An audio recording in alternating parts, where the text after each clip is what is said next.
الله أكبر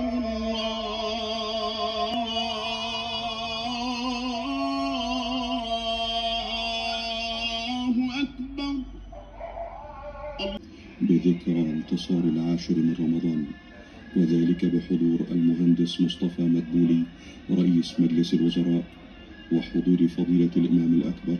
الأستاذ الدكتور أحمد الطيب شيخ الأزهر الشريف، وحضور الفريق أول محمد زكي وزير الدفاع والإنتاج الحربي، القائد العام للقوات المسلحة، والفريق أسامة عسكر رئيس أركان حرب القوات المسلحة، وقادة الأفرع الرئيسية بالقوات المسلحة، وكبار قادة القوات المسلحة، ووزراء الداخلية والعدل والأوقاف والتنمية المحلية، وفضيلة الأستاذ الدكتور شوقي علام مفتي الجمهورية ومحافظ القاهرة، وعدد من الضباط وضباط الصف وجنود القوات المسلحة وقيادات وزارة الداخلية وعدد من ضباط الشرطة. الآن يعتلي درجات المنبر فضيلة الدكتور الشحات عزازي ليلقي خطبة الجمعة،